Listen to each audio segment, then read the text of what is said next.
तो भारतीय बाजारों के लिए हफ्ते का पहला कारोबारी सत्र था थोड़ा सा भारी पड़ता हुआ दिखाई पड़ा, जहां पर टैरिफ के बीच में, अंतर्राष्ट्रीय बाजारों की बिकवाली के बीच में और बजट की खबरों के बीच में आज बाजारों की शुरुआत भी कमजोर हुई और धीरे धीरे लोअर लेवल से रिकवरी तो आई, लेकिन रिकवरी सिर्फ और सिर्फ लार्ज कैप और थोड़ी बहुत मिड कैप में आई। स्मॉल कैप प्रेशर के साथ ही बंद होते हुए दिखाई पड़े, इसलिए एडवांस डिक्लाइन के लिहाज से 600 शेयर तेजी में और करीब करीब 1800 शेयरों में बिकवाली देनी। हर एक शेयर की तेजी के आगे करीब करीब 3 शेयर ऐसे जो कि बिकवाली के साथ कामकाज करते हुए दिखाई पड़ रहे थे।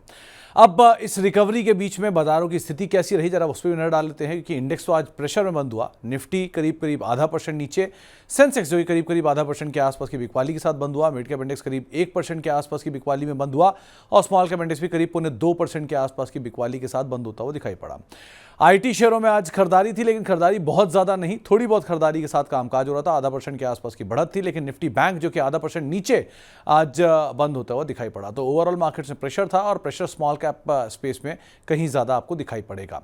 इसके अलावा निफ्टी के बढ़ने वाले शेयरों में आज बाजी मारी बजाज फिनेंस ने, करीब 5% का उछाल और नए साल के ऊपरी स्तरों पर यह पहुंचा। मार्केट कैप 5 लाख करोड़ के पार पहुंची। श्रीराम फाइनेंस दूसरा नाम, 3% की तेजी यहां रही। महिंद्रा एंड महिंद्रा 3% ऊपर रहा और विप्रो करीब करीब 3% के आसपास की बढ़त यहां पर भी आते हुए दिखाई पड़ी।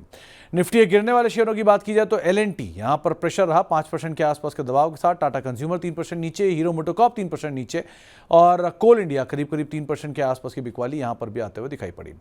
मिड कैप के बढ़ने वाले शेयरों में वोल्टास 6% ऊपर। SRF, आज केमिकल का दिन था तो SRF, PI इंडस्ट्री, UPL, दरअसल UPL पे एक अपग्रेड आया 750 रुपए के टारगेट्स के लिए और उस अपग्रेड के बाद तमाम केमिकल शेयरों में जबरदस्त उछाल आया। तो SRF 5% ऊपर, PI इंडस्ट्री 5% ऊपर और UPL भी करीब करीब 4.5% की बढ़त के साथ आज बंद होता हुआ दिखाई पड़ा। मिड कैप में गिरने वाले शेयरों की बात करें तो हुडको आज 9% नीचे रहा। भारत डायनेमिक्स करीब 7% नीचे रहा। RVNL 6% नीचे रहा और माझगांव डॉक 6% नीचे रहा। तो चारों के चारों वो नाम जो कि बजट से पहले इन एंटिसिपेशन चले थे, तो आज बिकवाली देखने को मिली। हैप्पीएस्ट माइंड 2.5% की खरीदारी रही। बाटा करीब 2% ऊपर रहा। आवास फाइनेंशियल क्योंकि NBFC में खरीदारी थी तो यहां पर भी 2% के आसपास का उछाल देखने को मिला और केमिकल की खरीदारी थी तो GSPL करीब करीब 1.5% के आसपास की बढ़त के साथ यहां पर चलता हुआ दिखाई पड़ा। गिरने वाले शेयरों की बात की तो राइट्स आज 8.5% नीचे था। इनफैक्ट रेलवेज और डिफेंस दो ऐसे सेक्टर थे जहां पर हैवी सेल ऑफ चल रहा है और ये दोनों के दोनों सेक्टर अपने ऊपरी स्तरों से करीब करीब 30 से 50% के आसपास की बिकवाली ऑलरेडी दिखा चुके हैं। जेंसार टेक 7.5% के आसपास की बिकवाली यहां पर आज देखने को मिली। एंजल 1 6.5% नीचे रहा और जेबी मोटो करीब करीब 6% के आसपास की बिकवाली के साथ ये भी कामकाज करता हुआ दिखाई पड़ा। तो यहां पर बिकवाली रही। अब F&O में अगर आज किसी स्टॉक ने बाजी मारी है तो आज वोल्टास का दिन था, 6% के आसपास का उछाल। डीवी स्लैब नंबर्स और नंबर्स बढ़िया रहे, नंबर्स का इंपैक्ट भी रहा। 6% ऊपर स्टॉक बंद होता हुआ दिखाई पड़ा।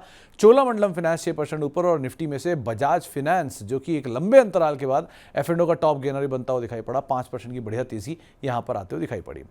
गिरने वाले शेयरों की बात की जाए तो JSW एनर्जी करीब 5.5% नीचे आज बंद होता हुआ दिखाई पड़ा। राइट्स में आज 9% की बिकवाली रही।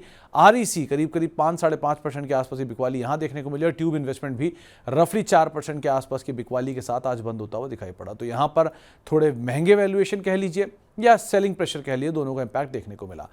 खबरों का असर, पहले तो ऑर्डर आया, आज रिजल्ट्स आए अनंतराज इंडस्ट्री के और रिजल्ट्स के बाद 8% नीचे बंद हुआ। आइशर मोटर रिजल्ट्स का सेल्स का इंपैक्ट करीब 1.5% के आसपास की बढ़त यहां देखने को मिली।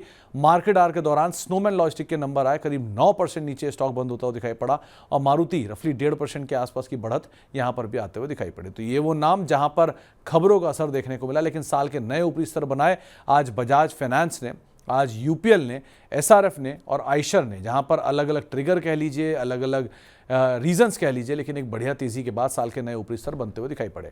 साल के नए निचले स्तर किन्होंने बनाए वो भी आपके सामने आते हुए दिखाई पड़ेंगे। आज JSW एनर्जी साल के नए निचले स्तरों पर पहुंचा। राइट्स साल के नए निचले स्तरों पर पहुंचा। REC करीब 5-5.5% बिकवाली के साथ साल के नए निचले स्तरों पर पहुंचा और ट्यूब इन्वेस्टमेंट भी 4% के आसपास की बिकवाली के साथ लगातार बिकवाली में रादर और अब साल के नए निचले स्तरों के आसपास ट्यूब इन्वेस्टमेंट भी पहुंचता हुआ दिखाई पड़ा। ये तो रहे अब तक की चीजें, लेकिन कल से ज्यादा इंपॉर्टेंट परसों के इवेंट है। तो आपके सामने वो सारे इवेंट्स, 5 तारीख को दिल्ली में विधानसभा के चुनाव होंगे और 8 तारीख को इसके नतीजे आएंगे। तो ये बहुत बड़ा इवेंट है, इस पर आप नजर रखिएगा। 5 तारीख को एमपीसी की बैठक की शुरुआत होगी, 2 दिन ये एमपीसी की बैठक चलेगी।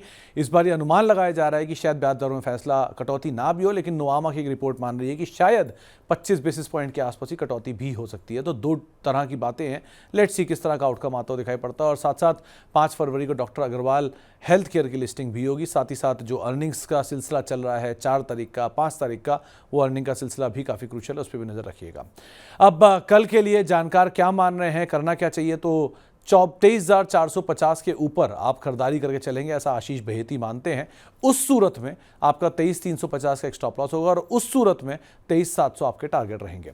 लाइकवाइज निफ्टी बैंक के अंदर भी आशीष बहेती मानते हैं खरीदारी करके चलिएगा, लेकिन 49,400 के ऊपर, और वहां पर अगर आप खरीदारी करते हैं तो 49,900 आपके टारगेट रहेंगे और 49,100 आपका स्टॉप लॉस रहेगा, यह आशीष जी का मानना है। लेकिन कोई भी बाजार में जो सिचुएशन है उसके हिसाब से एक बड़ी वॉलेटिलिटी मार्केट में आप एक्सपेक्ट करके चलिएगा, और कई सारे इवेंट हैं, इवेंट ड्रिवन मार्केट है आगे के लिए भी, और ट्रम्प साहब किस तरह के फैसले लेते हैं, इन चीज़ों को भी आप ध्यान रखिएगा। इसके आधार पर ही बाजार में कोई भी दिशा दशा तय करिएगा।